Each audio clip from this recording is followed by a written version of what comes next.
In today's video, I'm going to teach you Shopify Metaobjects tutorial. By the end, you'll know exactly how to create a clean, reusable meta-object definition inside your Shopify admin, so your store data stays organized and scalable. Start by opening your Shopify store in your browser and heading into the admin dashboard.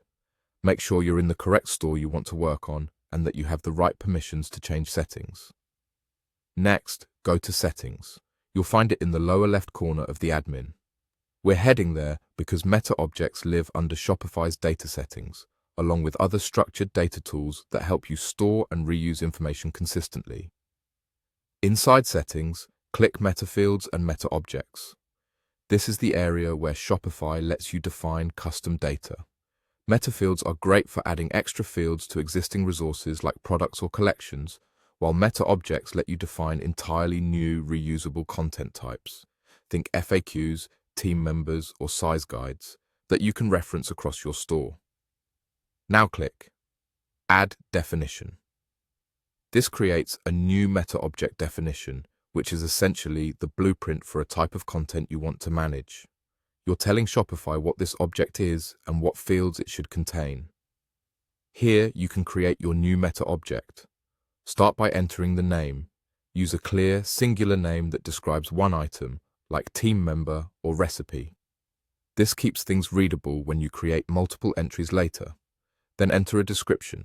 Write a short note that explains the purpose and how this meta-object will be used. This is especially helpful if multiple people manage your store. Keep it concise, specific, and avoid any private or sensitive details. Click Add Field and select the field type you need. Choose types that match the data: text for titles, rich text for formatted content, numbers for quantities, images or files for media, and references if you want to link to products, collections, or other objects. Give each field a clear label and handle, and use the description to guide future editors. If a field must always be filled out, mark it as required.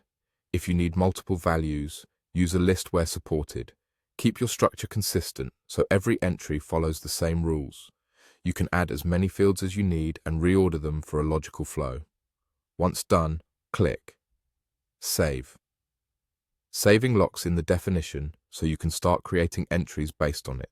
You can always return to refined field labels or descriptions as your content evolves. That's it. You opened your Shopify store, went to Settings, clicked Meta Fields and Meta-Objects, added a definition, named and described your meta-object, added fields, and saved. You now have a solid foundation for structured, reusable content in Shopify.